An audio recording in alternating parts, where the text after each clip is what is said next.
Ladies and gentlemen, boys and girls, children of all ages, Final Fantasy Randomizer proudly brings to you this Irongol Heavy Metal Championship of the World match. We have the first champ, the Brewmaster Aelmarkin, versus the new champ, the Master of the Fourth Dimension, Spellzapp. We're live on Speed Gaming 4. I'm here with Danny3883 on tracking, and I'm joined in the booth by Sonny Wrath 11 and Dark Moon EX. Dark Moon, what's up with these flags, my friend?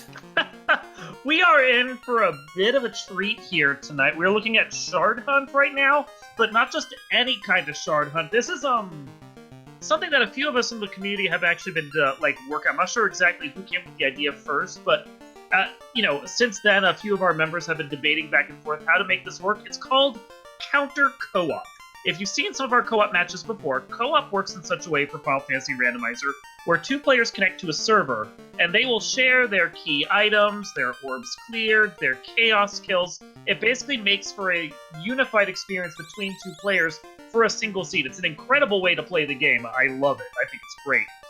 Counter co-op is going to be where they are playing on the same seed, but they're playing against each other. So their key items are shared, their orbs are shared, their shards, however, are not.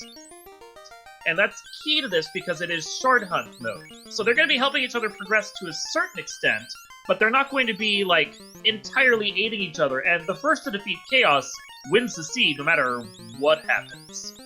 So, I'm being told by Danny, our fabulous tracker, that it was Caleb and Shadow Walker who came up with counter co-op first. So, credit to those two for this. We're now going to get to see this in action. So along with counter co-op, we're looking at entrance and floor shuffle. All the various places you expect to see are going to be mixed together, except for towns. Towns are going to be separate still. So you can go there, you can figure out where your towns are, you know what they're going to be, you can find your spells, it's not a big deal. You're going to see them come to the overworld right now and wait while we're ready to release them, so you're going to get some lovely overworld music. And then your bosses are not clamped, but are scaled up to 350%, so they'll be fun. And your enemies are clamped between 100 and 200%. Now, Sonny Wrath, what kind of strategy would you take for a counter co-op match such as this? So that actually is a bit of a tough one, because since the shards aren't shared, it's going to merit exploration, whereas their key items will be shared.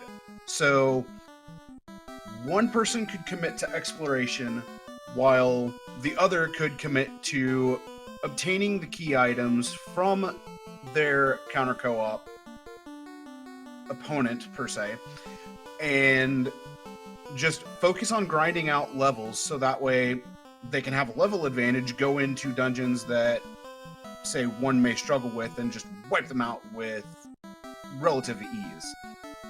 So there are two different strategies that can be employed here. One, like I said, one being the exploration, the other being grinding out levels on the encounter tiles or even on the overworld itself. Since we do have shuffled encounter zones, there is a chance that you could see Sky Castle encounters at the Temple of Fiends area. You never know what you're going to find, especially with shuffled encounter zones. So it's really anything goes. That sounds super spicy. I'm super excited for this match. Spellzapp's biggest thing is he is able to get in and out of dungeons faster than anybody else, sharing those key items. Whew. Yeah. Oh, I'm looking forward to what's going to be happening here. I think the strategy of this, it's going to, Spellzapp's ability to clear things is going to benefit Ael as well as Spellzapp, but Ael's still going to have to dip into a bunch of these dungeons because the shards aren't shared. And since it's a shard hunt, he's going to need to get them to be able to finish this game. It's going to be really interesting to see how these two play it. And one thing to note with all of the Irongol matches, regardless of championship or not, whoever the challenger is gets to choose the flags. So these are Aelmarkin's flags. Aelmarkin was our inaugural Irongol champ. He was beaten by Spellzapp on Spellzapp's flags, and now Aelmarkin is coming back and attempting to reclaim his title with his own flags. And these are definitely flags that help out Ael because of how fast Spellzapp is. I'm excited. Darkman, Oh, yeah. are we almost ready to get these runners going? I think we're ready when you're ready, good sir. Oh yeah, release the gates when you're ready, man. So, as mentioned earlier, it is entrance and floor shuffle, but with one exception, towns will not be shuffled. So, the question is going to be, what spells are we going to see here at level 1 and even level 2? They've been released. Ooh, let's get ready to rando! Early time. Yeah, well, yeah. I mean, as the red mage just stands there, they'll get it sooner or later. He didn't hear me, I don't think. Yeah. Maybe not. I wasn't loud enough. Hopefully I decide to go at some. Yeah. Well, I saw Ailmarkin's timer start, so I... There we go. There it goes. All right. right. So, as we saw, Canary Castle actually holds the Temple of Fiends, and here at level 1, there's really not much on the white magic side, but on the black magic side, we do see Lit 3 and Quad X. Both are going to be very, very good spells to strategize around. Quad X being an instant kill spell with enemies that have 300 or less HP, and Lit 3 being a very powerful AoE spell. It's interesting. I was going to note the fact that with clamped enemies, once you get past a certain point, the enemies aren't going to be all that susceptible to Quad X, but the bosses are unclamped, scaling all the way down to, I think, like 36, 38%. There is a good chance that Quad X is actually going to be able to do decent work on the bosses. Yeah, and that's what I was going to say, too, is that Quad X could work on some of the early level encounters to try and get through them and get a couple of early levels. Definitely should still work on Garland. Ooh. Ailmarkin playing it big, manages to get that early giant play. If he can get out of here with that, with the experience he just earned, that's a quick 4 levels for him. But Spellzapp finds 4 Peds in the Temple of Fiends, but they are a little beefy to this Lit 3, and he has to reset out. 4 very angry Peds. They were beefy, they were angry, and that ends up being the problem with some of these clamped regular enemies, is even when you throw out a Lit 3 just did not kill a Arachnid. Yeah. They're our base dopey little enemy, and they didn't die. And that's the fun part with clamps, and something else to mention is that those Peds are unrunnable as well as those Arachnids, so running into the Ped packs is pretty nasty. I mean, personally, I know they need to figure out where they're going and what they're going to do, and there's a good chance having Temple of Fiends right here, there's a key item there, but with how these enemies are scaling, maybe go somewhere else for a little while. I mean, they're really just trying to get those top 2 chests, and they have not been even able to get up there yet because these Peds are just stopping their progression. Yep, stopped again. I mean, Yeah. On the flip side, they know where Temple of Fiends is. That's half the battle right there. Gouda, Sonny, I just noticed something. I just saw a wear -3 and a short -3. What does that? I can take this one, Sonny. We have a new flag that is in beta, and it has become very, very, very popular with our runners, and it is a flag that allows for weapons and armor to be anywhere from +5 to -5, and it gives the giants have stone or damage poison. But it gives +5 to -5 on your weapons and your armor, and just imagine getting a +5 Masa. It increases the crit rate, it increases the damage. Same with, we've seen -5 gold bracelets, which are almost the same as a +5 copper bracelet. So you really have to have a lot of knowledge of the game, but it's a lot of fun when you get to play with them. Looks like we have a floor of Earth Cave sitting up here at Temple of Fiends. On the subject of the plus and minuses, they can be quite a good penalty, or quite a good benefit, but also quite a penalty. I know I have personally seen, like, you just saw right there, a Silver Axe -5, which, considering the stats on that, is totally garbage.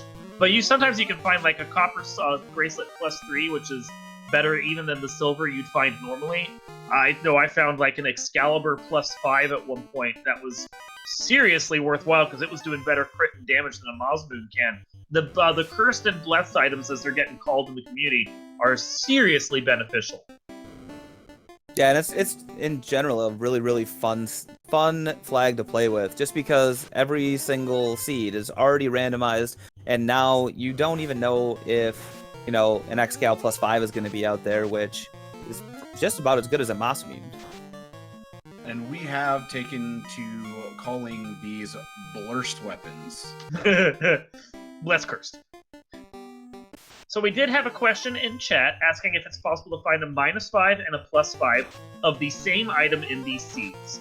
That is, in fact, impossible. It's the inventory slots themselves, like you'd expect from like shops or whatever, they all feed off of the same pool of items. So if you find a longsword in one place that's, say, +2, every longsword in the game is going to be +2. Every Mazmoon, every Excal you find, they're all going to have the same buff or debuff, because the game can only handle so much of an inventory. And C-Note, yes, the Vorpal can get better. A Vorpal 5 increases that crit rate by, I believe it's 10%. So the Vorpal with the already best crit rate in the game, tied with a Katana, gets even better. It's absolutely amazing. Yeah, I think I saw a Vorpal. Oh, you're. I was going to say, but at the same time, you could also find that Katana with a +5, which would be very nice, considering that they do have thieves in the party that will promote into ninjas. Mm-hmm. Yeah, it's something that they're going to want to keep in mind as they're looking around. Not only whether or not they find a Vorpal or a Katana, which, I mean, even if you find a Katana with a penalty on it, can still be very useful for their thief. But if they find it, they also want to keep an eye out for the other weapon, the Vorpal or the Mazmoon, to go with it, because that one might be better for them, and so they need to actually keep an eye towards their whole inventory as they're plotting their way through this seed. Best I saw in the magic shop is, like, Invis 2, Wall, and Harm 4. The black magic was kind of pathetic. And Aelmarkin just saved the princess for, I believe, the 3rd time, because he kept getting stopped on his way out.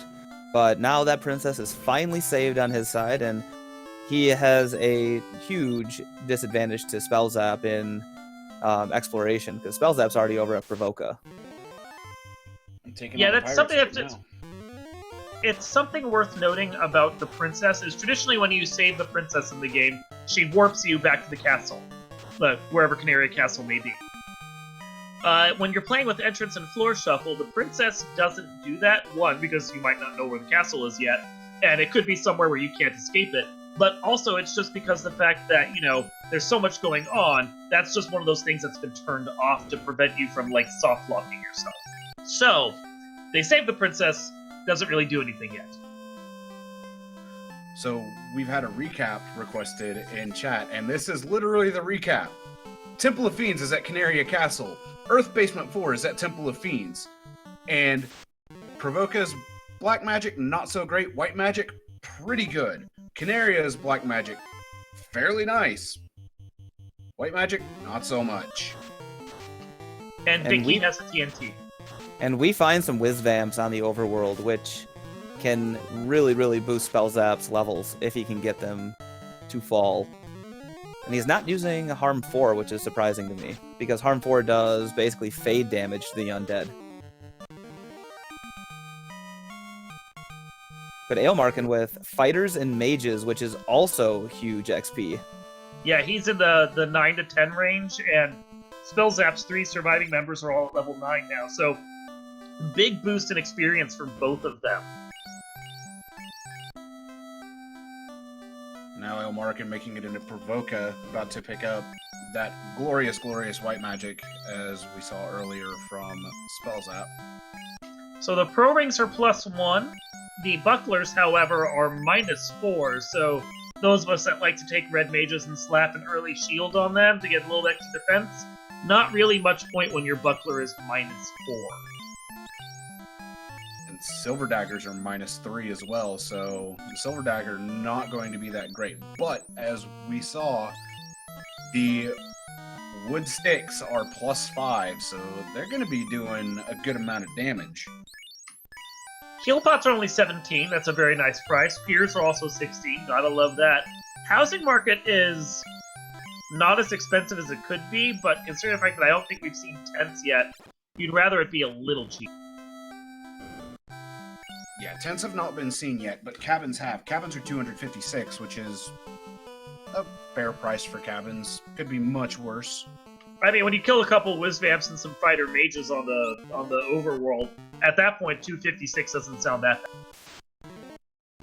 Yeah, and that's why Spellzapp has 33 of them. He's ready to go and explore and try and dig deep into some of these dungeons. And Stani, you're the strategy guy here. With entrance and floor shuffle, are you the guy who likes to go wide, check entrances, or do you want to go deep and just get as deep into these dungeons as you can? So the farther you go into dungeons means the more information that you can get. So biggest part with entrance and floor shuffle, especially with flags like these, is diving into them, checking as many chests as you possibly can to see what items you may be able to find. If you're able to find something, say, the ship, the canal, the canoe, the floater, anything like that, you're going to have knowledge as to how deep you need to go within a dungeon. You'll also know what the encounters look like within said dungeon. And in the case of Earth Cave Basement 4 at Temple of Fiends, it's not pretty at all. But we do have a worm sighting on El Markin's side.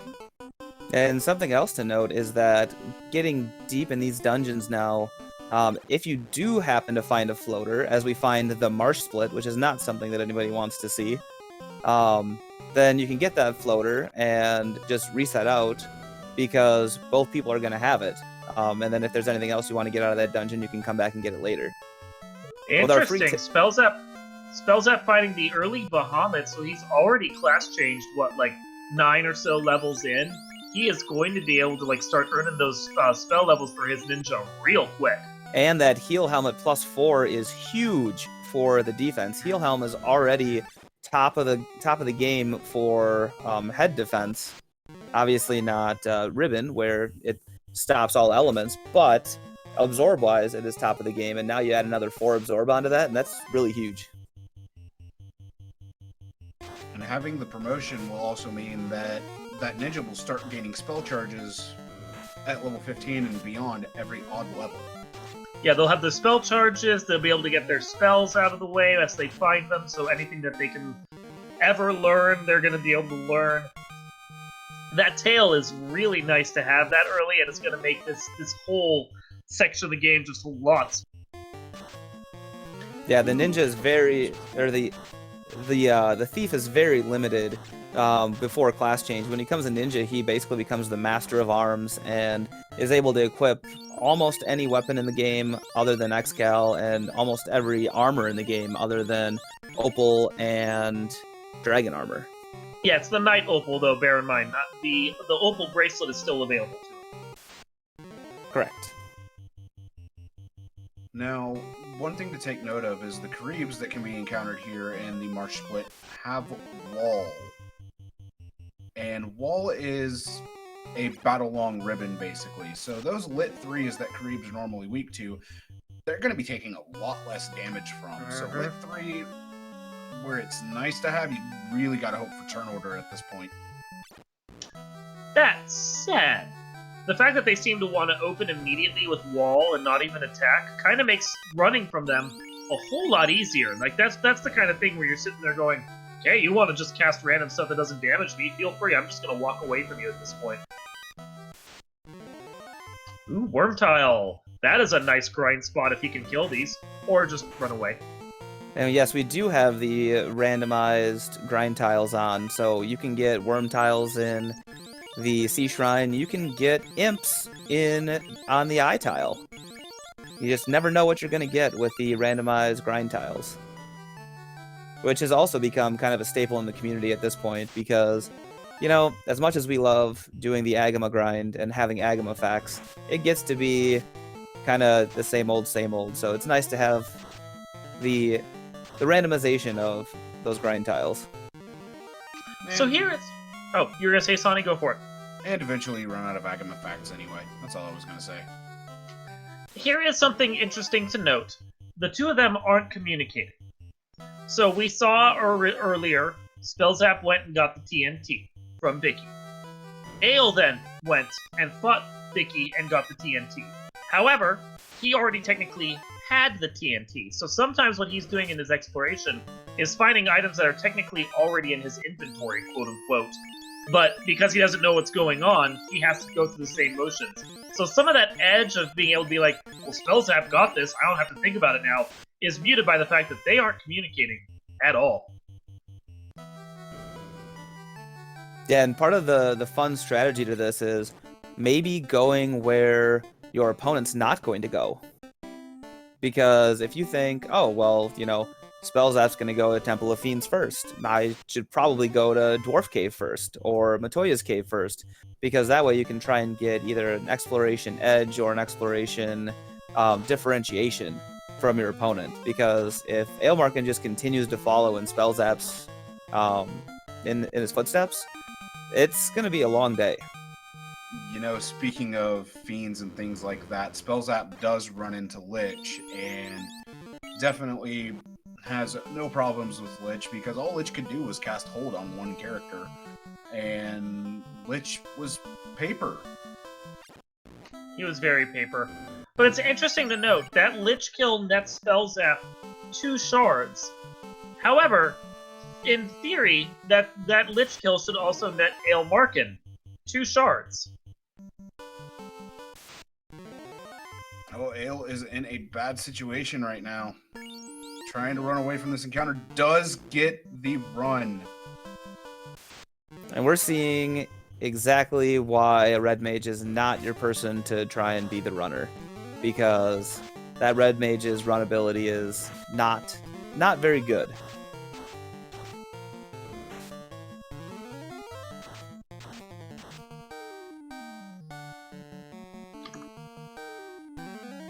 Aelmarkin sees Lich and says, no thank you, I'm gonna nope out of this Lich fight with only a solo red mage. He did have harm 4, so I mean, that was gonna be a quick way out with all the gear that he had already gotten, had he decided to go that way. This is a correction I want to make, and it's good that, you know, we're doing this now. It's a beneficial bit of learning experience here, because I haven't seen co-op with Shard Hunt before, since shards aren't shared in co-op mode. This is one of the few things it can't do right now. Because Shard Hunt is on, the orbs are not shared at all, which means that if Aelmarkin wants those 2 shards for killing Lich, he's going to have to do it himself.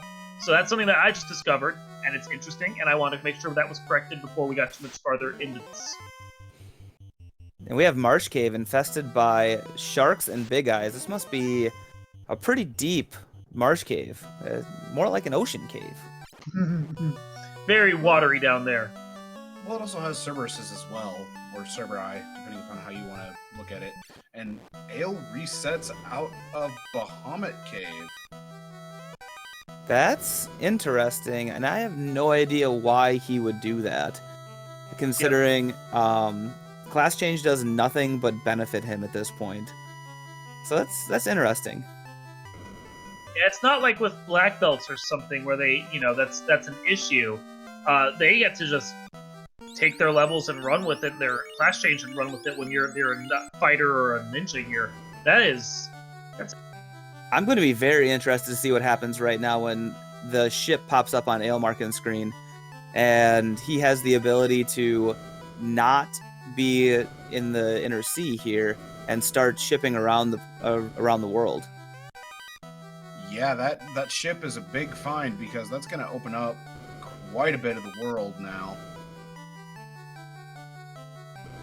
We've got people in chat asking where the ship is going to spawn, since Aelmarkin's not exactly nearby with Spellzapp. You know, they're not working in the same, technically the same dungeons. I'm assuming it's going to pop, yep, over there, over by Dwarf Cave. That was going to be my guess right there, because that was where Spellzapp found. So right now, the only time that it spawns there, I believe, is Northwest Castle and Dwarf Cave. So Aelmarkin knows that Spellzapp is either in Dwarf or the Northwest Castle. So that's an interesting piece of knowledge just based on where the ship spawns. So Elmarkin has run into Elfland, and at level 3 Black Magic, we do see that Fire 3 is available. So that's actually a very nice spell to find. Another elemental AoE spell, and level 3 White Magic coming in for the win with Exit. But Life Exit is 2 lovely. is locked to the White Mage. Mhm. That was what I was going to comment. I was pretty sure it was second slot locked, so that is going to be beyond them. Unfortunately. We see Lamp at level 4, that everything's set, and Ice 3 as well with level 4 Black Magic. As well as Brack. Oh, and a cheap chime. Very cheap. 6,000. But no, Elmarkin paused there and he's sitting there going, do I buy it? If I buy it, then Spellzapp doesn't have to buy it. But if I wait, Spellzapp might buy it for me. If he would have been able to keep that dragon armor, he would have sold that and had enough money to buy the chime. But right now, with 1,000 gold, he does not have the money. Yeah, Elmarkin is definitely a bit farther behind than I think he wanted to be at this point. Spellzapp, from what I've been seeing, is, 7, 8 shards up at this point? I'm not certain Ale's managed to make it out of the dungeon yet with the shards that he's found. So, it's a bit of a disappointment, I'm sure, for him at this point. Yeah, Ale has really been getting hit hard by these giants. He literally cannot get away from them anywhere. They just keep spawning wherever he decides to go. He walks into Temple of Fiends, giants. He walks into Earth, giants. He walks outside of Elfland, giants. It sounds like a gigantic problem, if you will.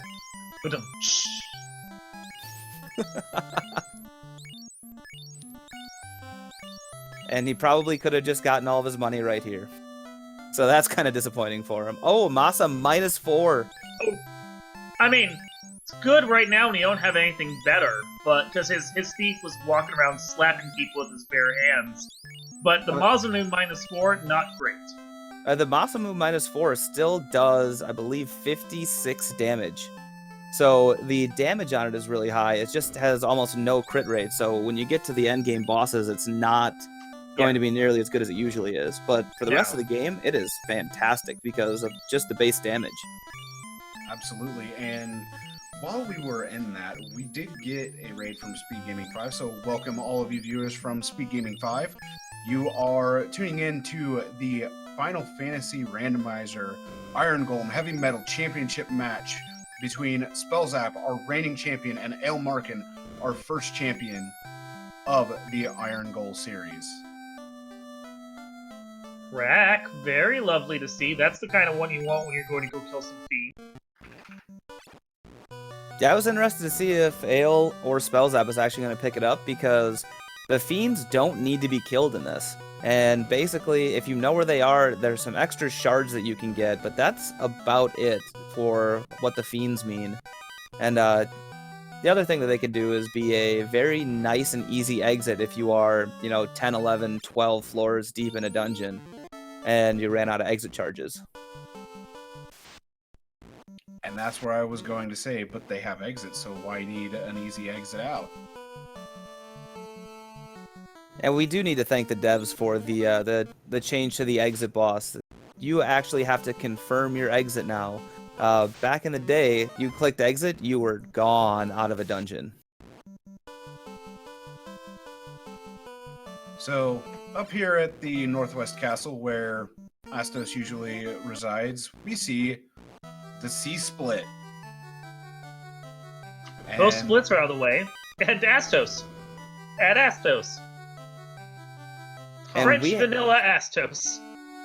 And we have some Tyros here in the Sea Shrine, but on Ale's side, it is actually a Tyro, unfortunately, and not a nice juicy steak. So we also see ghosts. I just want to comment for a second that eventually Ale did break down and bought himself that chime. So Spellzapp now has the chime without having to spend 6,000. And the great thing with co-op is that Elmarkin technically didn't have to spend that 6,000 either. He can go in, get the chime, wait for it to hit up on the other screen, and then reset. And then he still has the chime because it's on the co-op server. It's in that bag of holding right there. I will note that Spellzapp got ditched out and shoved back to the start of that dungeon they were in by sandworms with thunder. They were thunderworms. They're not sandworms. Oh, a gas dragon found in the volcano. That is some juicy, juicy experience if you had enough charges of that Ice 3. Yeah, he decided to bail. I can't say I blame him for that. He's in explore and go mode right now. He's not. It doesn't look like he's too worried about too much yet. Just figuring out where everything is, where he wants to go, what he wants to do. Yeah, it's good to note that if you start using up your spell charges really early in a dungeon, you could be left completely defenseless by the time you get down to the bottom. Especially since you never know just how deep one of these dungeons could be. Yeah, we found out... Oh, go ahead, Sonny. After the Earth Floor 1 was found, we find Mirage 1, which... The nicest thing found in Mirage 1 is another Pro Ring 1, which... Hey, extra absorb and death immunity. Yeah, he's sitting on 3 of those right now, along with another couple shards that he managed to pick up there. And another one right there. Yeah, he seems to be prioritizing the big treasure areas. He may come dipping back down for key items later, but knowing already where Temple of Fiends is and what he needs to do to be able to get over there, which is basically nothing. He's got the ship. He's good to go. He's...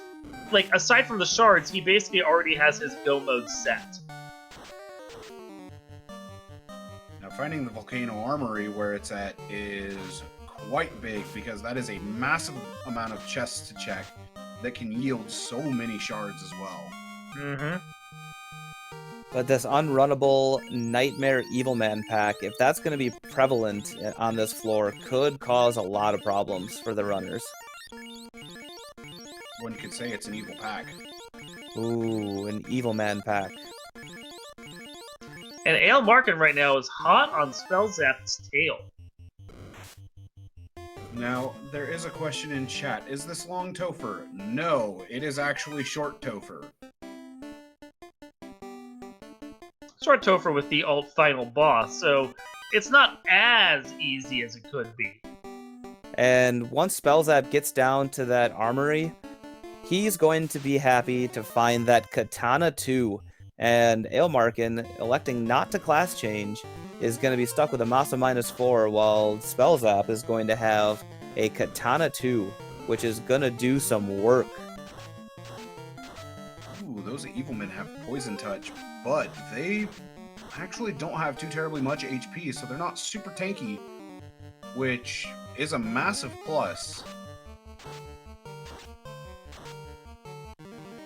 But Aelmarkin, only bringing, I think it was about 20 heal pots with into this volcano, is already down to 2. Yeah, this very well may merit an exit cast to get out of here. Spellzapp just now noticing that he had that Masa -4. Not the best sword, as we were discussing. The Katana's going to be better for him, but now that he realizes he has it, he's slapping it on his ninja so that he can start dealing some better damage than whatever stick it was that he was swinging around there. The +5 stick, you know, that's a pretty strong stick, if you will. Swinging around a literal log. Oh, that's the best stick ever. Like the Ren and Stimpy log? Yes. It's log. It's big, it's heavy, it's wood. It is, in fact, as it says on the label, better than bad. It's...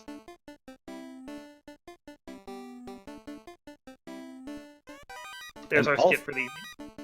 And also on the volcano floor are some okay men. They're not bad men on Aelmarkin's screen. They are okay men. So Aelmarkin's playing with the fun percent names. So you're gonna see okay men. You're gonna see roos. And Sonny, what other fun names? I don't play with that Flagon at all. So you'll run into Snecks, Gersnecks, Georges, Gerwolves. Gerwolves, as mentioned already. Metal Heavymetal Slimes instead of Slimes. And I can't think of any others right now. Red Hydras have guaranteed less than 300 health. That's actually very nice to see. The Red Hydras, like, there are better packs for doing experience, but the Red Hydras are, especially when you can get them a pack of 4, they're both decent enough for experience on their own that a pack of 4 is good. And with that low health, they're going to be a nice grind if they can figure out a place to find them consistently. And Ailmarkin finding the lobsters that are hitting like trucks like lobsters usually do, and have already taken out his thief and have done a really big number on his red mage. So yeah, that's another exit. Speaking of numbers done on red mages, or on parties, Spellzapp just lost his ninja and his black belt, or black wizard, to a 4-pack of badmen who surprised him, stunned him, and wiped them away. And now he's... Go ahead, Gouda. Now he's stuck with 2 party members that are not good at running. Which is unfortunate, and that's because they were bad men. They weren't okay men this time around. They were very, very bad men. And we get to see... Quad-Xable. We get to see what saber tigers and tigers do, and what they tend to do is roll really high on hits and really high on attack, which is not good for Spellzapp, No. but he makes it out of there with He both does. mages on their knees.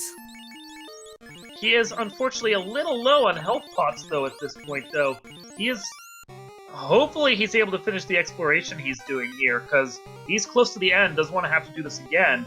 But if those red mages go down, he is in a world of hurt.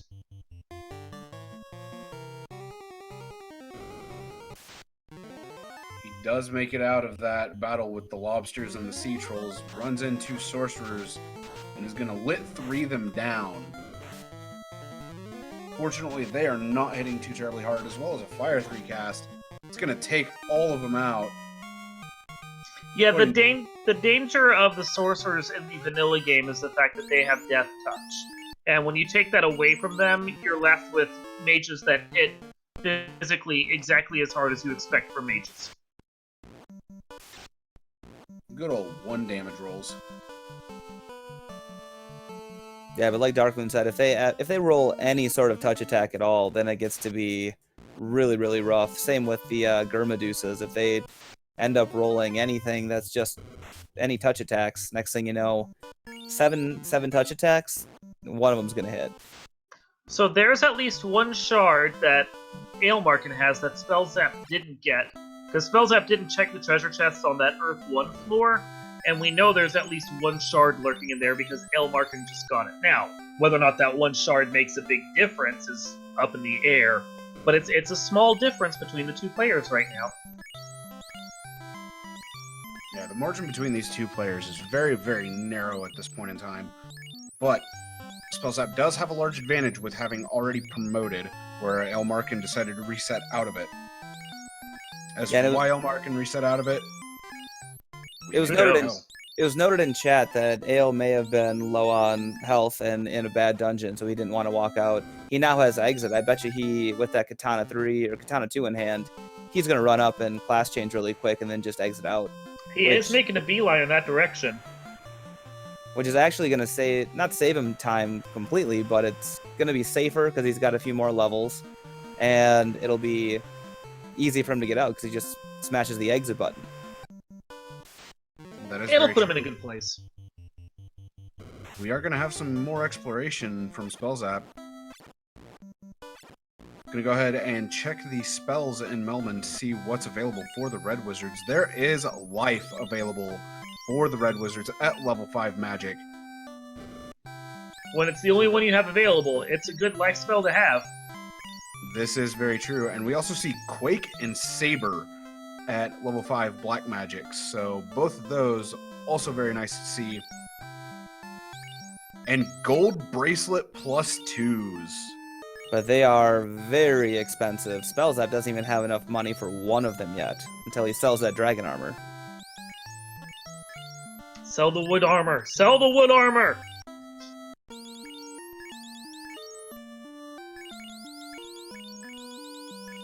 little bit of inventory management, and Spellzapp has a gold bracelet +2 and move the silver armor +1 to the other red wizard. Is now heading towards Titan's East as well as Earth Cave. Yep, and here goes Aelmarkin to likely do his class change. Yeah, it's wise of him to put the gold bracelet on the red mage up front, because that one's more likely to get hit than the one behind. So prioritize where your defense is going and who's going to get that protection. We see the other half of Titan's Trove, so if we ever find the ruby, we'll be able to access the treasure that's lurking in there from two sides. And I believe Titan's Trove is incentivized, so it could have something useful in there. But they don't have to worry about it too much, because they know where both sides of it are, and if it happens, it happens. If it doesn't, it doesn't. And one thing I don't think we've touched on yet is the fact that they do have NPC Guillotine on, which is a flag that we're still working on, but it is amazing because if you ever get J-Copered by the bats, then you can just click on them, or just talk to them, they go key, and then disappear. So And I assume they have the gentleman's agreement on not to use it in places where it's broken. You would have to assume so. So it's broken because you can still get rid of the rod plate, and you can still get rid of the loot plate. So you wouldn't need rod. Surprise Tyro! Oh, And there's floater! the floater in Marsh incentive. That is Big lovely. find right there. But what's amazing is now it says item obtained, floater, and Aelmarkin knows that he now has the floater in his inventory. He doesn't know where it was, but he can get in the air. And Ale has done a little bit of movement on gear and is now heading back into where the marsh split was at Temple of Fiends. Probably going to check Upper Marsh and take on Lich. One piece of gear I wanted to point out that we found the Trocate +3. That's a lovely piece of armor for your mages. One of the only shields that all of your mages can wear.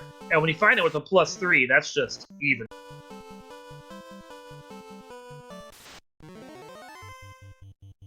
Yeah, Man, that was a sweaty situation for Aelmarkin, getting damage poisoned to critical health levels.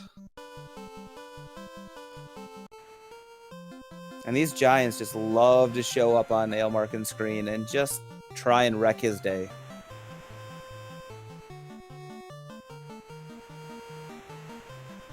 That is the question, Thunderclawed. Where, oh where, is the canoe going to be?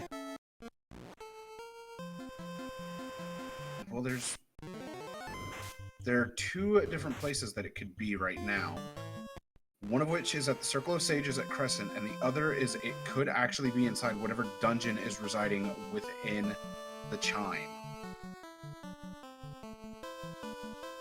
Since neither runner have gone to check Mirage. That's very true, and when we are canoeless, then we are very limited. We can't get to the volcano, we can't get up to the ice cave. We can get to Onrak. We know Onrak is Onrak, and unless the sages are holding the Oxyale, we cannot get into that dungeon. Fade is White Mage locked. Fade's White Mage locked. Temper is Red Wizard learnable, but Heal 3 is also Red Wizard learnable. And there's the canoe from the Circle of Sages in its vanilla location. Well, there's the airship for both Spellzapp and Aelmarkin. Neither of them are going to have to worry about it now, because Spellzapp did all the legwork. So Spellzapp looks to have 2 full rows of his shards done. He has another 2.5 rows to go, but he is definitely pulling through all this. Oh, cube block. Can't do anything with that right. An ice cave leads to another Cardia treasury that holds yet another sliver. A dead dragon. In twain. Ooh, And a copper plus 5. If we didn't have those nice gold bracelets, that copper plus 5 would be really nice early gear, but I don't think it's going to be so hot anymore. Spellzapp heading to check the other side of the Titan's Trove, which leads to Castle Ordeals. Which, curiously, he doesn't check even though it is incentivized. And then he also finds Acardia empty for his troubles, so Spellzapp's going to have a pretty big advantage with exploration. Ooh, there's a good floor. Nice chest dent Sky Spider. Yeah, big find here with the Sky Spider, Sky Star. It's Sky 2. Sky Punctuation. And I know that, so even though encounters are shuffled in this, and the zones are shuffled, in the regular rando when they're not, I love hanging out on this floor because this floor has the eyes, this floor has manticores, and it doesn't have the badmen, which are the really nasty thing to find in Sky.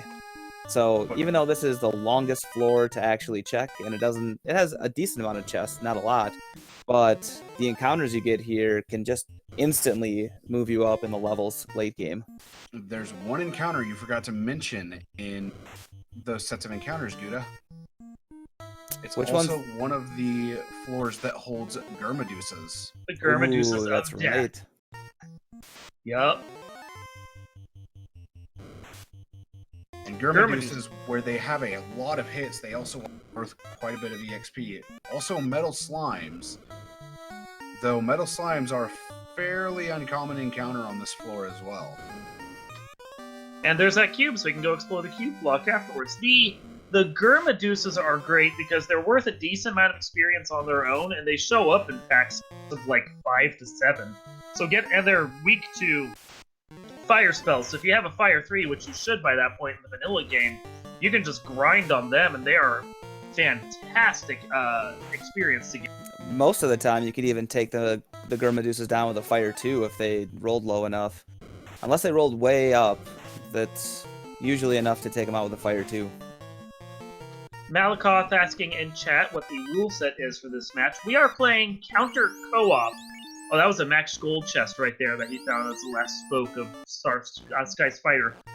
Counter co-op means that they're technically playing on the same seed at the same time with a shared key item inventory, but they are actually playing against each other instead of as a standard co-op. So instead of both trying to just get to the end game so they can finish together, whoever manages to get to Chaos first in this shared seed is declared the winner. Except it may not be Chaos, since we do have the alternate final boss on. That is true. Say Chaos with, the quotes. Another gold bracelet plus 2 right there for Spellzapp. Ditching that copper bracelet right there. Can't really blame him for doing that. Malakoth, that's what I thought at first until I remembered that they don't share shards. So, since you're not sharing shards, yeah, you can do an early grind, you can get a bunch of levels, but you still have to find the 28 shards to enter into the Temple of Fiends. And without those shards, your opponent, even if they do all the legwork, they're going to have the shards because they'll have the exploration, the chests opening. Big whoop coming up in chat from all the texters there saying that I think Spellzapp just found Ice Armor plus 5. That is a huge piece of gear right there for him. Yes, that Ice Armor plus 5 is massive. And we also had a bit of route divergence because Aelmarkin is now in the Q block area, which is at Mount Gold, and it leads to Ice 1. And hey, Gouda, there's something strange about this waterfall. This is, in my opinion, the most trolly flag that we have in Final Fantasy Randomizer besides the Sky Maze. And this is Proc Gen Waterfall. This takes the waterfall that you know and love, where you can just... It's a little long, but it's nice and easy because you know where you're going. And it just jumbles the whole thing up. And it makes even some of the best runners just go dizzy with how awful some of these proc gens can be. And proc gen means procedurally generated. I know this is Leggy Starscream's baby. She did a fantastic job programming this. I couldn't even imagine how she did it in this old language. But it's amazing, and I personally hate running with it because I always go the wrong way every time, and my opponent always goes the right way. Ice Shield +3 as well. That is some more great gear right there. I like Proc Gen Waterfall, but I do also recognize that it can be kind of a trolly beast sometimes. It's like you like our friend and co Discord companion Caleb. He was in a race with Dingwu one time, and I believe he got a waterfall that was one consistent loop that he spent 15 minutes exploring because he just couldn't find his way out of that loop. So it can be quite trolly sometimes. And that is something to note about Waterfall, is that it's basically a gigantic square that can potentially have open walls on two sides, so you can just go straight up and around, and you can loop around. And I discovered that for the first time when I saw the stairs and walked around, and I saw the stairs again and had no idea what was happening. Oh, and we do have the Sky Maze on as well. You can see the wall there to the left. So I want to point out earlier, Spellzapp did find from the robot, he found the adamant. And then he just found the bottle, but he actually reset out of the bottle, not caring about it, even though he does know where Gaia is at, because Gaia is going to be at Gaia, and he could reach that. The walk for the bottle to turn it in was apparently too far for him, knowing that it may or may not have an actual key item that's worthwhile.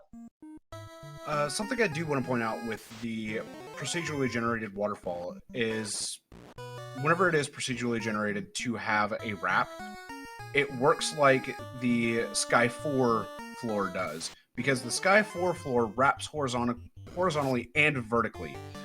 So the Proc Gen Waterfall actually does have a chance to generate like that, where it will wrap either horizontally or vertically, or both. Or both, yep. Because I've actually had one that's wrapped both ways. And I'm going to be very interested to see Aile's reaction. Wish we could bring him in, but we don't do that on these. Once he gets to Marsh and finds the incentive item and realizes that Spellzapp has already been here. It's an interesting point that Crabcakes raises in chat, which is by resetting so quickly out of the bottle, Spellzapp doesn't keep it, but it also doesn't go into their infinite inventory that's shared on the server. Now, when he sees the bottle pop up later from Aile Markin getting it, he'll know exactly what Aile Markin had and where Aile Markin is in his progress across the world.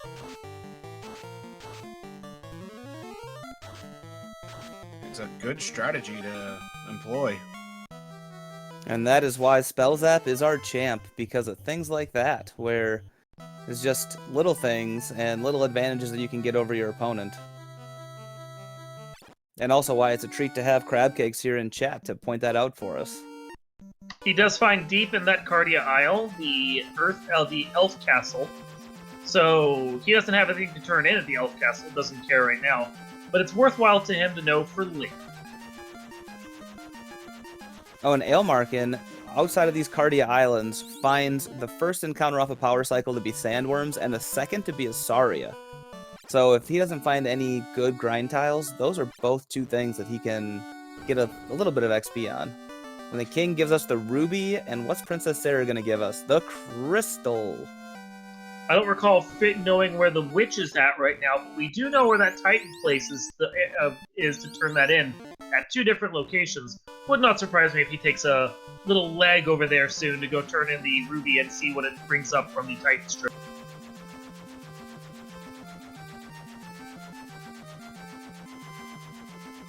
Now, there are just a few entrances left to be checked.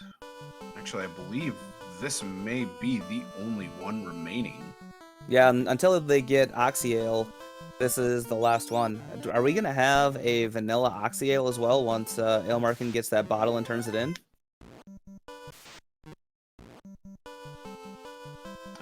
Ordeals hasn't been checked yet. Nobody actually went through Ordeals entirely. And it is unlocked to them, because it's open Ordeals.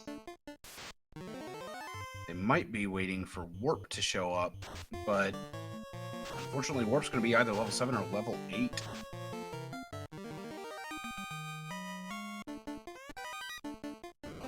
This is another nice chest dense floor for Spellzapp to explore.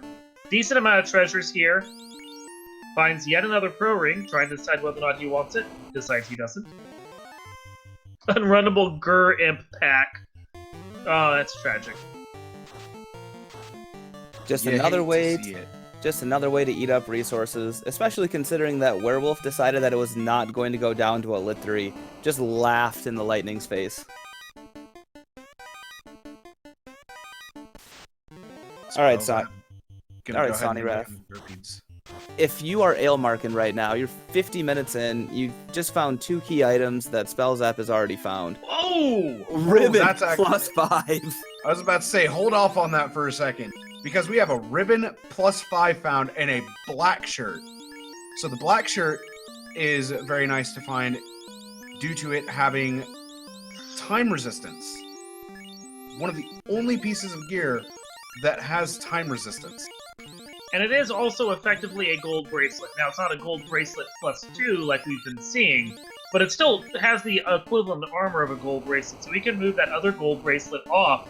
And now 3 of his characters are rocking gold bracelets or better for their defense, and everyone is a much happier camper. That is absolutely true. So as I was saying, Sonny, now that you've just uncovered 2 of the key items that you know Spellzapp got like 10, 15 minutes ago, and you're ale marking, you've got to feel behind. What do you do to try and catch up and get the advantage? At this point,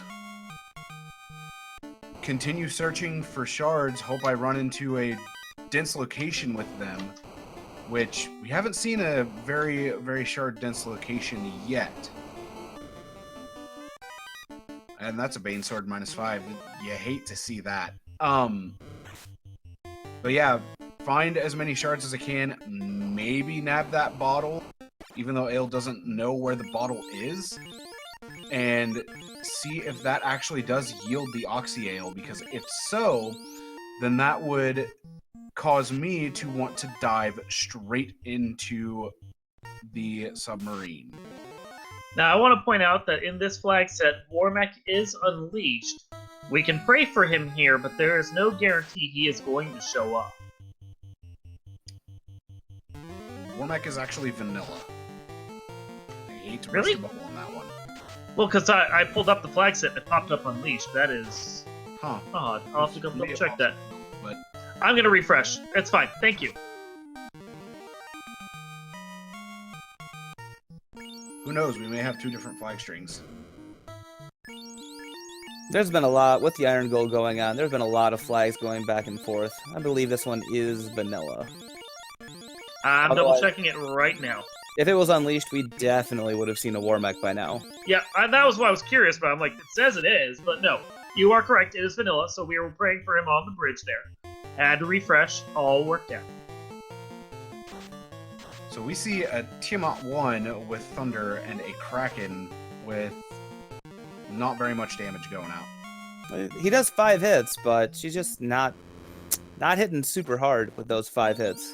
Well, and when you're talking about that tanky ninja who has, what, like, +8 absorb on top of his standard armor, maybe even plus more than that because of the pro ring and maybe even the ribbon if that was slapped on him, he has got to be a monstrous tank now. Yeah, but Kraken hit the red mage, or the red wizard, for almost nothing. Well, there you go, then. Was his arms made of streamers, then? I'd imagine so, actually, considering how little damage went out. Like one of those wavy things out in Yes. front of Exactly. out in front of a car dealership. Exactly. Look at that! Warp is Red Wizard learnable.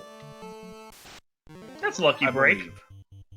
I mean, they're late enough in the game now, Warp is going to be slightly less useful, but if he decides to go explore ordeals, it's good to have that spell there just for ordeals alone. He still has to get a level 7 charge, and then you're only going to get 1 of it. So unless you get super backed up, like that one charge of warp is not going to do a ton. Spellzapp trying to figure out for a second, do I want to go turn in that bottle? Do I just want to let Ale do it for me? Oh, I forgot. Vanilla Ordeals has not been checked yet. And actual Ordeals location. We don't know what's in there. Yeah, but we don't know what's hiding in there. It seems like these runners have an ordeal about ordeals. But That was bad. Actually, what I was thinking. But Ale Aelmark making his way. finding the elf prince who's still sleeping, and he does not have an herb to go turn that in. And everybody's just avoiding this bottle turn-in, which is interesting to me. I think they're both trying to feel out if the other one's going to do it first. Spellzapp finding the first basement of Earth Cave down here underneath Ordeals. Not the most chest-dense floor, but this little treasury right here is not a bad place to go. Thunder, I think App is searching for more slivers because he hasn't found any. He hasn't found enough to actually go and get into the Temple of Fiends if he needs to. He menus quickly, but I think he's still just under another line of shards that he needs to get. So 8 or so that he still has to find. Opal +5 and the defense sword -3. That could be huge depending on how this alt final boss turns out. If we've got double dragons that are super punch happy, that defense sword could get some work. Did he actually pick it up? I thought it said can't hold, but maybe I misread that. The can't hold was on the armor. The actual defense sword was picked up. Nice. Yeah, I mean, if they'd taken a fighter, that opal armor, or I think it's actually up there with the dragon that also might have been like +5. So you can have a couple fighters in your party if you're on the seed, and it would be lovely. Of course, they don't. I mean, we are in the era of the ninja meta, so this is just what we do now. We do ninja strats. You do ninja. There was something that just came across my mind that I had completely forgotten about. There is a chance that Carrie could be locked behind that rod block. Not anymore. The rod. So Spellzapp has both the rod and the slab, and he knows where Lefane is. He knows where Melmond is. He can go turn that in if he wants to. But oh, there's a crown, so now we can go and check out Northwest Castle, which was French Vanilla Astos. Well, and I don't think Spellzapp has actually gone and checked out the cube block yet. El Markin did, so we know what's down there. But I don't think Spellzapp has been there. Spellzapp doing a beeline to Northwest Castle to turn in that crown. Things are coming in hot and quick now. And Aelmarkin's still avoiding the bottle. Well, we do have multiple places that the Oxy Ale could be at now. And it could also potentially be at the... Well, that's a beautiful word. Here, take this saber -4. I have this rusty sword sitting in my collection. Why don't you have it? Thanks for that crown. Followed up by, oh, you want my saber? Take this thunder to the face. But that actually raises an interesting point that I want to note here. Technically, we have between 18 and 24 locations because we have a bunch of them that are tri-stated, meaning they could be on or off. And we have between 17 and 25 items that could be in the pool. And because we got a saber, which isn't an item that's traditionally incentivized, that means we have less key items than locations in the incentive pool. That's very true. Which means that Oxyale is not going to be loose.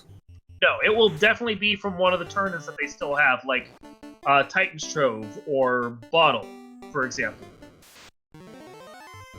So that's very, very interesting. They still have to check the boxes for shards. And opal +5 that nobody can use. All Nope, right, so we got Aelmarkin checking the ferry here at the lake, getting an herb I think that's just actually seaweed, though. Yeah, I would not trust any herb that came out of the water. It seems a little wet for my taste. She's just helping them make sushi wraps. Next, she's gonna go talk to Starda. Starda will have the salmon. Someone else has the rice. It's fine. Ailmarkin has already gotten all the calamari he needs by taking out the Kraken. So, I mean, he's got some Kraken, he's got some seaweed. He's good to go on his sushi. Mmm, delicious. All right, making the pass at Titan's Trove now. And, well, that's a ribbon 5. That's a lovely ribbon 5 right there. Another one that he's good. That's the first one that he's gonna have in his collection. Nothing to scoff at. Not at all. Hasn't actually stopped into Melman yet. Is going to do so now. So this is interesting. We finally have some real divergence here where There's the Ailmarkin... Oxyale. Oh, Oxyale at the Earth incentive spot. And that could have been checked super early because you can get down there and check that box without having to go through the rod lock. Oh, this is a good floor to find. It's a nice chest-dense floor that's already turned up 2 slivers for Spellzapp here. He is, what, like 4 or 5 away from his go mode? This is fantastic for him to find. And another Pro Cape plus 3. He is 4 shards away from actually being able to head straight into... Okay, 3 away. 3, yeah. And he knows where Kraken is, so he can go get those shards whenever he wants. But does he have the loot and the key? And another chest-dense floor right here. This is crazy. Loot and key aren't Exits necessary since this is short Topher. Oh, that's Yup. right. Short Topher. He can go I think kill he's doing the Kraken, Kraken play. and then he's done. He's ready to go. Yeah. He hit his 3 and he's like, no, I'm out. I know exactly where to go. I'm just going to go do it. And honestly, can't blame him. He's got Brack. He's got a Bane Sword. He's got all the charges he needs of the insta-kill spells to do it. Why not? The only thing that may block him are at this point. We don't know what that alternate final boss is going to be. And Ailmarkin getting the bad news that Spellzapp was here about 45 minutes ago in Mermaids with the ship. I just want to note, that's kind of how I feel anytime I play against Spellzapp. The bad news, you know, when he finishes and I'm only halfway done. Oh, so you mean you were where I'm at 45 minutes ago? Okay, I get that. Oh no, Ailmarkin is taking out his frustration on the mermaids. He took out the legendary mermaid. He took out the Bubbles mermaid. Oh, these poor mermaids just getting taken out by the NPC guillotine. He is now the mermaid slaughterer. The humanity. He's just turning them into bubbles, you know. Alright, so with that Kraken kill, Spellzapp has all of his shards necessary to enter Topher. He takes a quick save right there, and I wouldn't be surprised if maybe after picking up just a little bit of potions, he heads right over to Canary or the Temple of Fiends to finish that out. But he is gonna go check Gaia. Wants to see the spells if there's anything worthwhile. His levels are a little low, so that could be a bit of an issue.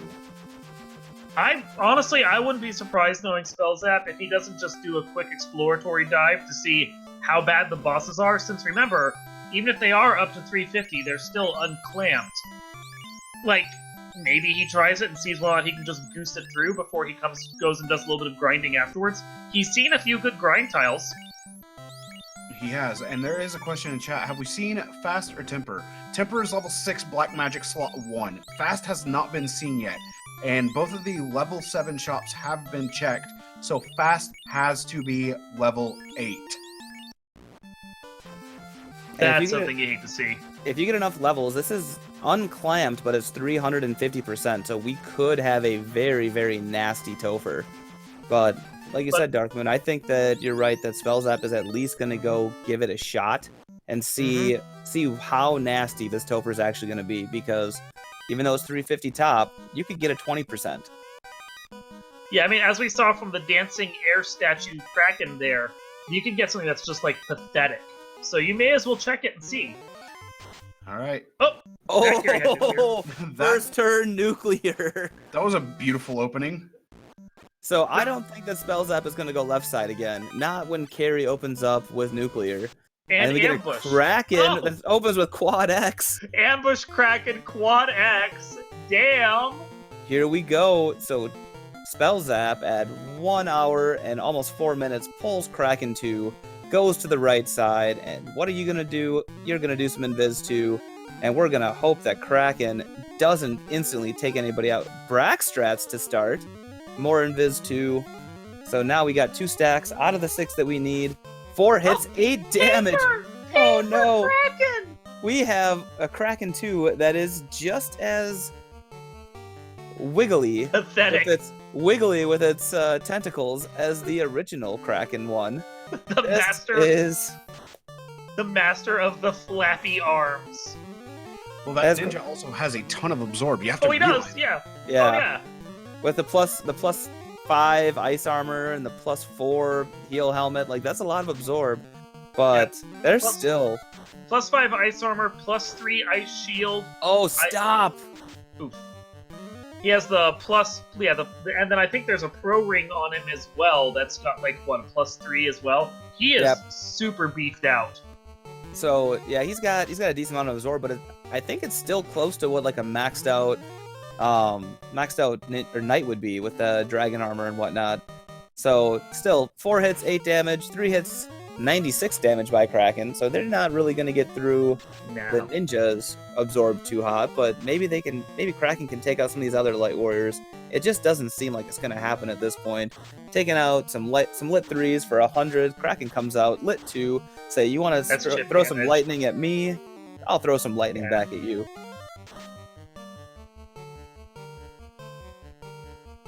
But this fight, so Kraken did another lit 2. Kraken did decide that they were going to eat their Wheaties and get some hit points, get a little beefy. Another lit 3 for 90. This is about 100 damage every lit 3. Kraken just keeps throwing out lit 2s though. Just chip damage, but that chip damage could be a lot because we don't know if there is a nuclear hiding or a nuke hiding in here anywhere. Kraken is throwing out a lot of spells. Ooh, 375 damage by that katana, but Spellzapp nopes out of it and decides that he's gonna go after the nuclear carry. I think it was just too much time and resources spent trying to get through that Kraken, especially with that stop. I think he's just gonna hope that there's a different spell to go. And Carry also has a spell list as well as a skill list, starting off with a lit 2. Spellzapp knows that nuclear is in here somewhere because it's loaded in the guns, ready to go turn 1 whenever Carry decides to do a skill. And we're gonna do some attacks. Oh, 524 damage by that ninja, and Carry 2 is down. Now the question is going to be, what is the next boss going to look like for Spellzapp? Is it Lich or is it? It's Tia 2. It is Tiamat. Getting queued up for his defenses, putting out his Invis 2s. Trying to decide he's going to go with a Brack just to see if the Brack might make it through on their defense. It does not. Tia, however, 2 hits, 44 damage. That's also another papery boss right now, the Wet Noodles for arms. 2 Bracks unable to do it. 2 Invis 2s come out and put the defense up. We're going in for a second round of attacks. That's going to be the ninja coming out swinging. Red Mage decides he's going to use his 1 temper right there. Also come out with a wall. And then another temper to back it up from the Black Wizard. One of those tempers lands. The other temper lands. Very nice turn order. Stun comes out, does nothing. Ninja swings out with that katana. Only does 28 damage. Tia is high absorb and high defense. And I don't think he took any locks to try and get through that right there. Tia did not skip Armor Day. No. She's like, I will take every single one of these off of the Amazon Armor Collection. Now he's getting some critical hits there. 3 hits, 329 damage. Tia comes back out with some Ice 2. That's just chip damage right there if Spellzapp wants to take it. Trying for another round right here. Slow 2 hits the ninja! No! 20 damage out of the ninja. Slow! And these Bracks are just not making it through. I think it's a very low chance for those Bracks to hit. So he's praying. He's close on the damage. That Tia was as papery as the carry was. Now he's just going straight Brack strats across the board. And as pointed out in chat, it's actually a 6% chance to land Brack on Tia 2. Okay, there we go. But Still pretty low. Aelmarkin's taking a grind. There it is! Oh, it did it! Landed! Alright, we get our first alt final boss pull. Spellzapp All right, doing his... so Spellzapp. I was just gonna say Spellzapp Running doing up his best 2K. impression of Will Cleosis. Going for the damage strats against the end bosses. Sonny Wrath, I believe this is yours now. Spellzapp, healing up, checking armor, making sure party order is correct, throwing that ninja into the 3rd slot, maybe wanting to try to establish a crit loop. And the alt final boss is Chaos and Friends. So lucky. We have no idea where that Chaos is going to be right now, but he is surrounded by 8 other Garlands. This is the most friendly final boss that you can have in the alt final bosses. Those Garlands are going to take a swing. Chaos is going to open up with a Lit 2, dealing chip damage to some of them. Lit 3 is going to come out, get rid of most of the Garlands. Where's Chaos going to be? Chaos is Chaotic Evil this time around. Lit 3 coming out again to finish off the rest of the Garlands. Wall going out onto Dan the Thief. Round 2. We have no more temper charges. We have 1 Brack charge, but no, Lit 3 is going to be cast. And Invis 2 or Invis 2 it is. Fast going out onto Chaos himself, so he's going to have twice as many hits. That is not a good thing. Heal 3 coming out from Danny. Lit 3 going out from CC. 30 damage, only chip. 3 hits for 34 damage. Chaos has a lot of absorb. So, it is going to be hope for a low HP Chaos and hope for crits. 4 hits for 72. Fire 2 coming out. Not dealing too terribly much damage overall. Invis 2 coming out. Buffing that evade. Getting some good evasion stacks because Fast did come out. Exfer going out. We're going to see if that lands. Chaos is defenseless. 257 damage coming out from that ninja. Lit 3 is coming out. 110. 69 damage from that second Lit 3. 2 hits for a very low amount of damage. Chaos hits like a truck. Lit 3 coming out from Danny for 93 damage. More Lit 3s coming out. Lit 2 coming out, slaying Danny. Not doing much to the other party members. 4 hits for 319 damage. Chaos goes down for Spellzapp, and he finishes with an official SRL time of 1 hour, 11 minutes, and 32 seconds. Get your GGs out for Spellzapp. Well done. And Woo! Spellzapp retains his title. And if Spellzapp would have wiped, Aelmarkin was literally right behind him coming into Temple of Fiends, even though he went into the wrong Temple of Fiends. Yeah, I can understand why Ale felt the need to go for that grind, but considering where he was at, like, as we saw, like, from the exploratory dive that Spellzapp did, it really didn't feel like the grind up to high levels was absolutely necessary.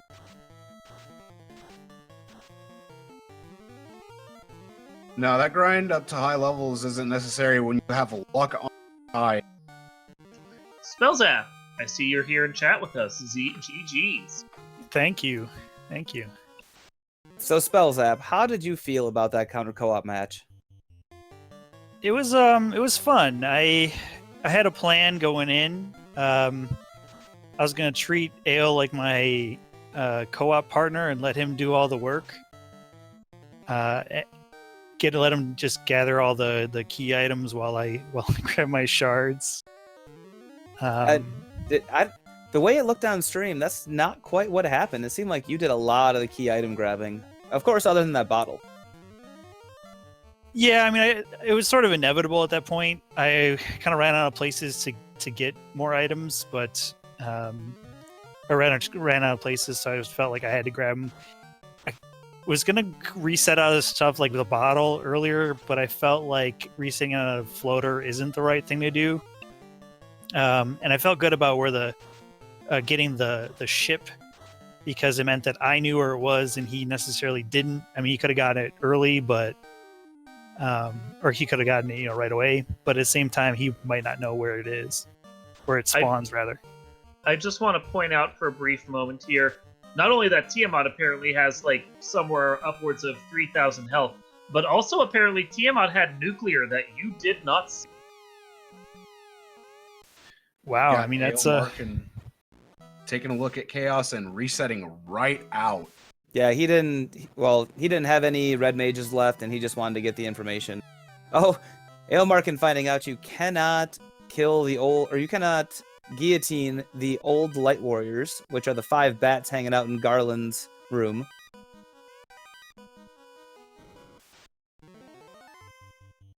But Aelmarkin is now pulling Kraken 2. Going after Kraken 2, finding out whether or not Kraken 2 is going to be nearly as beefy as Tia 2. And we know that Kraken 2 hits like a limp noodle. 4 hits, 44 damage. But Aelmarkin finding that out the nice way, thankfully. Not the typical Kraken 2, which is 8 hits, 8,000 damage. Coming out 134, but this Kraken 2 is evasive. The ninja only hitting for 1 hit, 134 damage. Quad X not hitting, Lit 3 coming out, 73 damage. We know from Spellzapp's fight that Lit 3 is going to do about 100, between 70 and 100 every time. But the ninja doing some crits, 600 damage. Quad X coming out and still ineffective. So this also is a high HP Kraken 2. 3 hits, 370 some damage. Stop comes out and it hits the ninja, unfortunately. Another 89 damage. Trying another Quad X to see if Kraken 2 is down low enough to be Quad Xable. And still not below 300 HP. There is a lot of HP on this Kraken 2. And as we know from the Spellzapp fight, she likes to throw out Lit 2s and just chip away at your damage. So we got some more Lit 3s. We got a Quad X coming out this time. Still ineffective. Still not below 300 HP. Another 114. Another Lit 2. Doing chip damage. But that's enough. The ninja's finally back up. Maybe this ninja will be able to do something. 330 damage. Still not down. And this Kraken is not going to get knocked down. But there she does. The Kraken 2 taken out with a 105 damage Lit 3. That means Lich is going to be the last of the bosses here on this side. And we'll get to see what Lich has. The old Dusty Speed bump.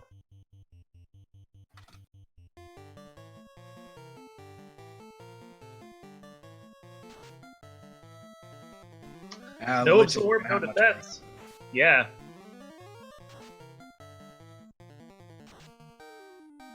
Yep. There goes Lich. Yeah, that's nothing. That's about standard.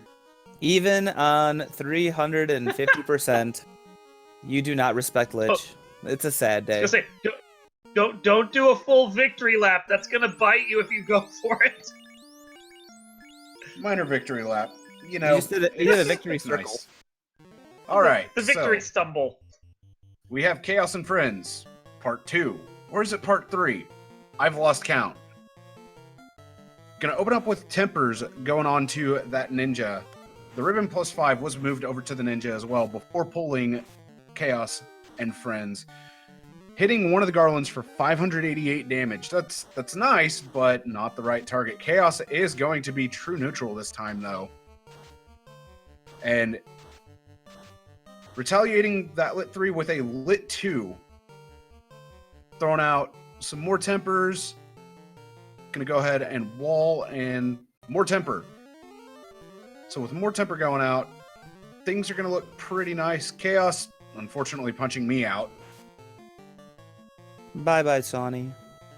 Well, now I'm dead. I gotta be quiet. Oh wait, this is not how that works. 3 hits coming out for 237 damage, and Fast goes out onto Chaos. So that Chaos is gonna be punching twice as hard now. More Invis 2 coming out. And I think what I like best is the utter disrespect for that one Garland and just ignoring him this whole time. Yeah, I have to agree. Lock 2 coming out. Oh, 5 hits, 903 damage. That's gonna be Garland! it for that single Garland. 5 hits, There's one 76 Garland damage. left. Garland, you had your chance! I gotta give Chaos. Ale some props there for leaving that Garland alive. But he I have finishes never seen with an that. official SRL time of an hour, 18 minutes, 33 seconds. So that begs the Ale. question. GG's, my dude. Thank you. Hey, Ale, we all love how GG. you left that Garland alive, just to be like, see how your boss is still here? Now he's not.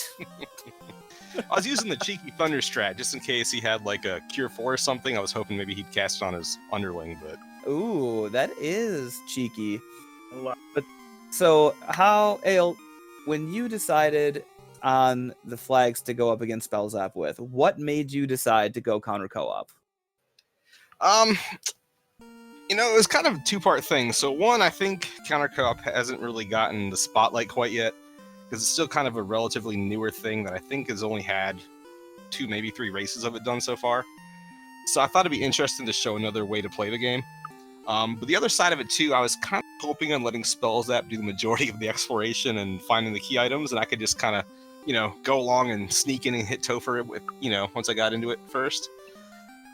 Only Brock and my problem was, for some reason I had in my head I needed the key. So Oh. I was gonna say something before the race started. I was like, "Ooh, I'm surprised you picked the race where I didn't need the key to win." yeah, I'm not sure why. For some reason I could have sworn I still needed it for short Topher, but I probably should have practiced. For those that don't know, one of the big keys behind Ale being the first ever Iron Gold Heavy Metal champion is that Spellzapp almost missed the key. And Ale only beat him by a couple of minutes, and the key was the difference. So that's where they're alluding to the fact that not needing the key here, could have been the key to victory for Spellzapp. Key strikes back. I like it. But that was fun though. I got my silvers and I saw that Spellzapp hadn't gotten any items in a little bit, so I'm like, I bet he's in Topher. No, he can't go in Topher. He needs a key. Let me get a couple levels while I let him get the key, and I'll just rush in as I'm right. And I was like, I should just go in and see if I need the key first. I was like, no, I'm pretty sure I need the key. So I meant to go and check it, and I talked myself out of it. And it was funny, Ale, because when we asked Spellzapp what he wanted, like what he thought about this, he said the same thing, because his co-op partner, Danny3883, our illustrious tracker, is his co-op partner, and he's like, she does all the work, I win the game, beat Topher. And he was waiting for you to do the same thing, and it was very interesting. When you go and watch this VOD back, Spellzapp found the bottle first, it reset real quick before it hit the server, and then when you got it, Crab Cakes pointed out in chat that now he knew where you were in the game because you got the bottle. So the strats in this are very interesting, and it was really good seeing 2 of the best players in this game go at it, to see kind of how people in the future could potentially strategize this game. Yeah, I had tried the resetting out of an item thing in one of the counter co-ops I did, and for my timing, I guess I just got to be a lot quicker with it, but I saw the message pop up on the screen in that instance. I'd reset out of it, and then everyone still got the item, so I was just like, it must be too quick for me to reset out of it. So it's nice to know you can actually do. I think it just depends on when the thing decides to talk to the server. Yeah, could be. Yeah, in some of the co-op matches, it's been a minute before it's hit the server, and then sometimes it's instant. So I think it depends. I don't know how often the server is pinging the game.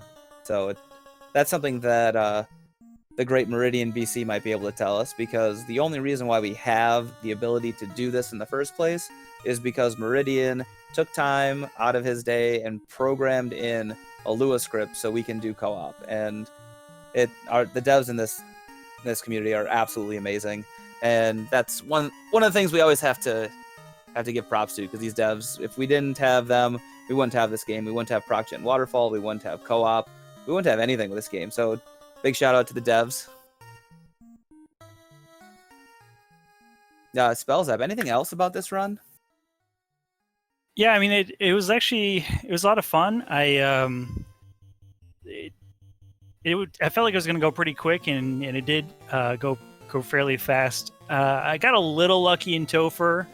I wasn't really hoping for Chaos, but Chaos did end up being really not that big. I was hoping for more of something where you can take advantage of having AoE spells, like Lich and Fundead, that sort of thing. But there's actually there's a lot of interesting flags going on there. I really like the free tail. So we got that's always kind of informed me to take the thief over bringing a fighter. So he became more useful. Got to wear all the great armor that he can. So just great flag selection, Ale. I might actually do a challenge with this in the future, and have people use counter co-op. Speaking of free tail, Ale, why did you reset out of Bahamut?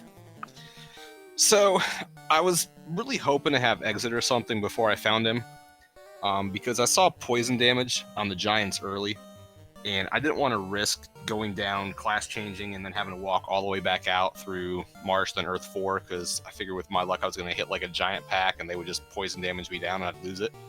So after I found where he was, I figured I'll just come back once I have either warp or exit, and I'll just do it at that point in time. Yeah, that's one thing that we noticed, and we commented on stream.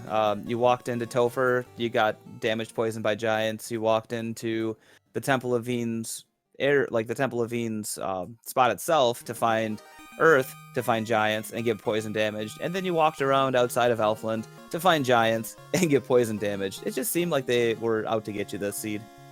Yeah, they were. They were just kind of all over the place. I think they were in one of the volcano floors too, with the one that had the volcano armory on it. So I think I saw them there as well at one point, and I was just kind of like, can you guys just leave me alone for a hot minute so I can look around? Yeah, one could say they were a gigantic problem for you. I was very damaged after fighting them. So Spellzapp, you now have 2 successful defenses under your belt. What do you think is next for you, Mr. Spellzapp? Well, who do we got in third? Who's the? Well, it depends on how the rankings shifted, but I guess who's next on the list? Well, as far as the rules go, after a successful defense, the person who was unsuccessful in getting the belt has a 21-day cooldown period before they can challenge you again. So we're looking at Zenobian and Edgeworth as the potential next battlers for Spellzapp. And Okay. What was your favorite flag so far that you played? Favorite? Are you talking about the favorite flag set or just the individual flag? Individual, like the flag set itself, because you've done a few of them now. You did the OSV Chaos, and then you did your flags against Ale, and then you raced Thunder, and then you raced Tonight. I gotta go with these flags. This flag set right here for best. It wasn't. I don't think the counter co-op really. It doesn't change it as far as if it making it my favorite or not. I think the flag set itself was very solid. I really enjoyed it. So maybe something along these lines. If you guys want to challenge me with those or get something weird, this is what it's all about. Finding all these crazy flags that people want to try out and putting them on the spotlight so that people see all the stuff that the randomizer can do. Ale, how about you? I was just going to say, I kind of like these flags too, so I raced these against Lord Fizzlebeef when he challenged me this past weekend, and I really enjoyed them, so I figured I'd use them as a base for tonight's flags. So there were some differences between the 2 races, but I think they're a good base for what we have, so props to Caleb for coming up with them. What I was going to say though is Zenobian, he's been doing a lot of the double anti-bingo, so I'd be interested to see a Spellzapp versus Zenobian double anti-bingo race with some kind of insane flags. That'll be fun to watch. Ooh, that'd be spicy. I would definitely be a fan of that and would watch that. The double anti-bingo, actually, Dark Moon and Zenobian were working on that quite a bit for the last few months, trying to turn it into a big thing. And so props to them for making the new bingo cards and bingo sync and all that kind of stuff. It does seem to have caught on. It's another fantastic way for our runners to play the randomizer. But I suppose it's hitting 11:40. we'll get on to some final thoughts. We'll start with our champ, our retaining champ, the master of the fourth dimension, Spellzapp. Keep them coming. Keep sending them to the fourth dimension and make a little party there. Nice. Ale Markin, final thoughts? I mean, I'm going to enjoy my 3-week cooldown, and I'm sure we'll have some other kind of fun challenges going on in the background. Get the rankings shuffled up a bit, and we'll do this again, and we'll see what we can make of it the next go. At this point, I'll chime in. So coming up right now, we have Zenobian battling Caleb. So it is possible that if Caleb beats Zenobian, he is on a 2-match win streak right now. That means that Caleb would be the next person coming for Spellzapp. But in a big reveal, for those of you who are still watching, this is super exciting. Tomorrow night, Speed Gaming, 6 p.m. Eastern, we have a match 3 years in the making. It's the rubber match. We have the illustrious return of the great smooth talker himself, Will Cleosis. He is coming out of retirement, and he's taking on Sho Fukumachi. 2 years ago, we had the birth of Will Cleosis, and he took on Sho Fukumachi. They are 1-1 against each other. Will's first ever race, he lost to Sho. 1 year to the day later, he faced him again, beat him. They're 1-1. Who is going to win this rubber match, folks? It's going to be a nail-biter. This is not Iron Gold. This is a surprise match that Will is taking on Sho. Hopefully we can get them in the Iron Goal soon. They are not entrants yet.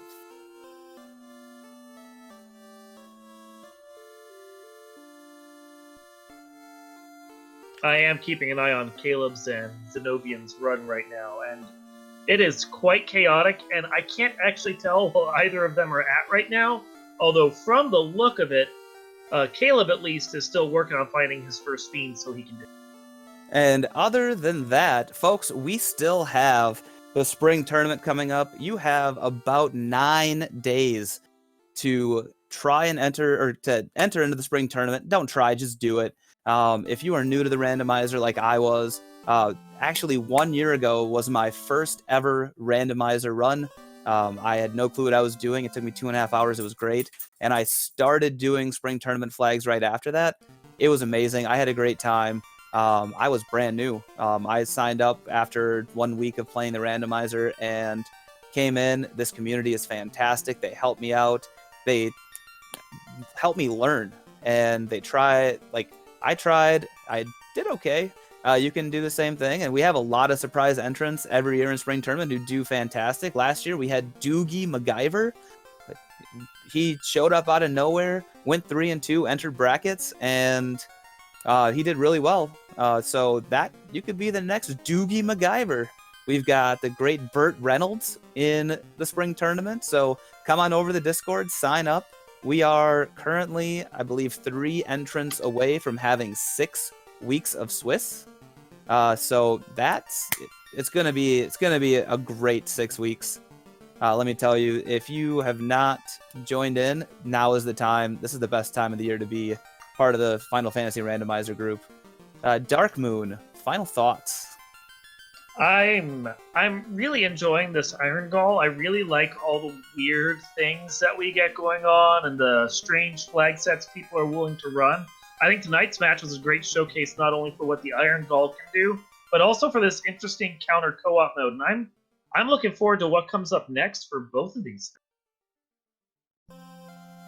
For sure, and that's one of the great things about this Iron Goal so far is that we are getting a ton of new flag sets. We're getting a ton of just ways that this randomizer can be played, and it seems like the community is having a great time. I mean, we have random runs going basically every single night of the week, and not all of them are restreamed. You can go ahead and follow Spellzapp, follow Ale. I know they're doing races and practice, and anybody else in the Iron Goal. We've got the multi-stream going up here on Discord. So always come in, and there's going to be runs going on all the time because we've got some Iron Goal rankings going on. And whew, let me tell you, They're interesting, they're fun, and like, for example, the other day we had a first to kill lich, but you can't reset and you can't save. I mean, just fun things like that. That's what we're doing. And even if you're a vanilla rando person, you can come in, join in the fun, and go to your strengths and say, hey, we're going to play improved vanilla. Sonny Wrath, final thoughts. You know, the Iron Goal has been nothing less than absolutely entertaining. I mean, you just got to see our champion and first contender to the champion just duke it out. And you watched an amazing match between the two. This just continues to give. We see all of these very wacky flag sets and just all sorts of fun being had within the community. It's something that just keeps on giving. One could say it's the gift that keeps on giving. So it's definitely something to give a shot. And like you said, with the spring tournament coming up, it's all the more reason for us to just keep playing, having fun. We're doing exactly that. We're having fun with friends. We're making friendly challenges and just going absolutely insane with diversifying the flag sets, having as much fun as we possibly can. Sometimes even issuing counters with the flags and tweaking them. Absolutely. So, for everybody who's here, thanks for watching. This is fantastic. We're on Speed Gaming 4. Come join the Discord. Give these runners a follow. Give us a follow. And thank you to Danny3883. She is the best tracker in the game. She's fantastic. She helps out so much behind the scenes. We cannot thank her enough. I'm Gouda632. I'm with Dark Moon EX. I'm with Sonny Wrath. And we were joined by Spellzapp and Ale. Got to watch them. Thank you everybody for watching. It's fantastic. Have a good one.